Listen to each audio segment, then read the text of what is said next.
Yo, what did I wake up to? Like, dude, I'm so happy. Like, I've been replaying this over and over again. I've lost track of how many times I've replayed this. I can't believe that this Ruri Dragon, it got an anime announcement, and by Kyoto Animation of all studios. Like, for those that have no idea who Kyoto Animation is, like, I want to speed run it real quick for you. Kyoto Animation's worked on Clan 9 After Stories, A Silent Voice, Violet Evergarden, Hibike. They've worked on Haruhi, Nichijou. They've worked on more Violet Evergarden. The Maid Dragon, like, you just can see, they have worked on just banger after banger after banger after banger after banger. You get the point. Like, all their shows, just look at the ratings, okay? Like, I know it's my anime list, but I want to point this out. Even their lowest tier shows, when you go to the bottom of the barrel, it is still pretty highly rated. And that's crazy, just the consistency that this studio, this animation studio has had for a very long time. And they have only gotten better with time, with their latest releases, movie releases, anime releases.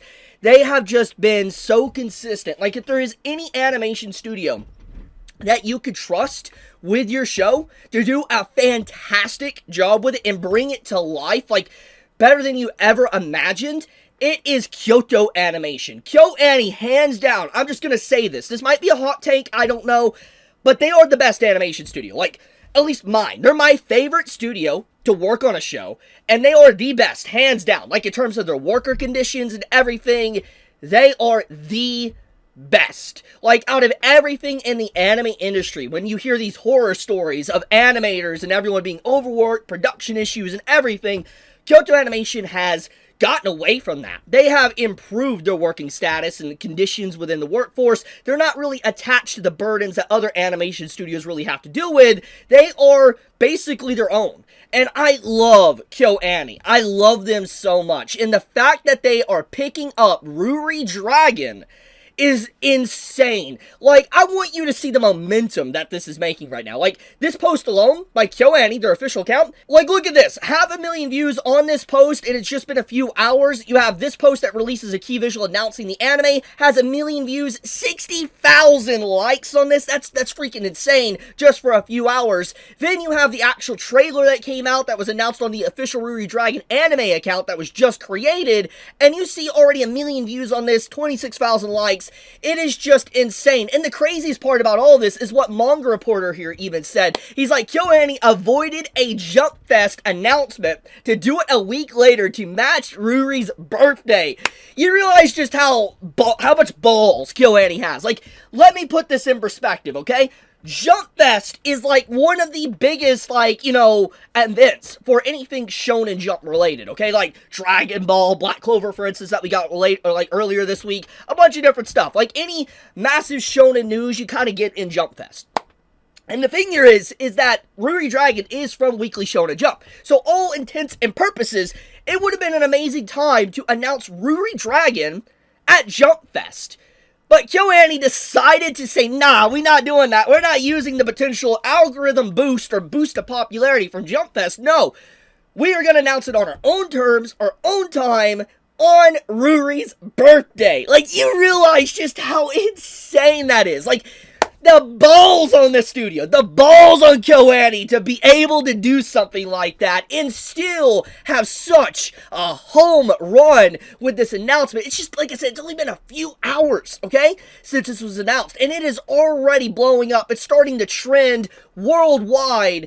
It is crazy. Like, this is phenomenal news to wake up to, man. I could not believe it. Like, we got to talk about the humble beginnings of this story. Like, I'm just going to pop this up. So, Ruri Dragon, I've been a massive supporter of this series for a while, pretty much since basically the beginning of it. Like, you can see this post from me back in 2022. I've been talking about this series for a very long time, and then even talking about it while we were waiting for it to return from its hiatus. And for those that are uninitiated or have no idea what happened or why it was on a 500-day hiatus, well, let's explain.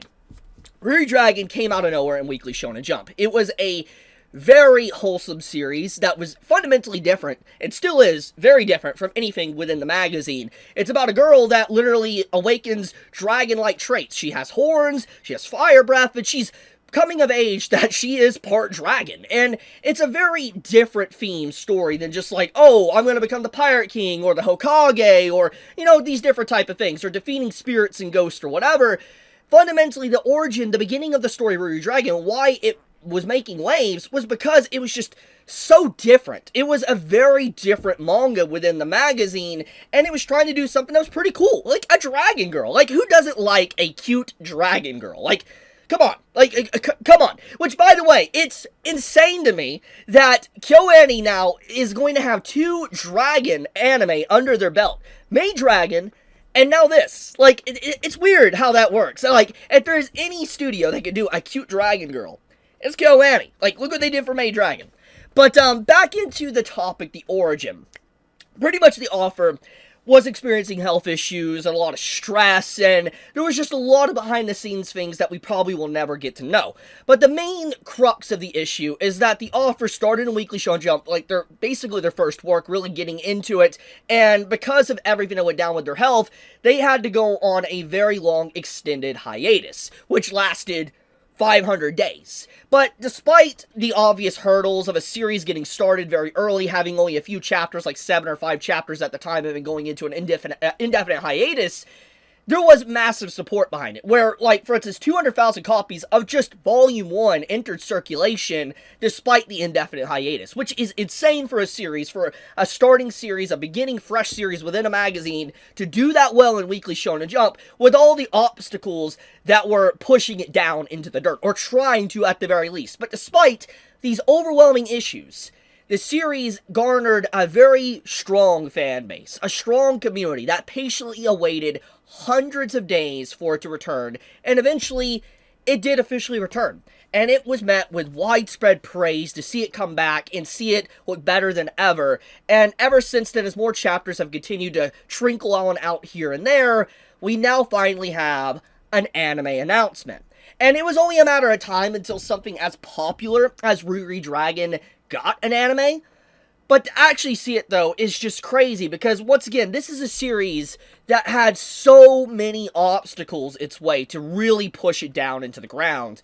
But it overcame them, and it now has an anime, and not just like a run-of-the-mill anime from a random studio. It has one of the best studio you can ever ask for to adapt your series, and especially a studio that isn't just good with slice of life, but a studio that is amazing with even fantasy, and especially with dragons. Looking at you, Maid Dragon.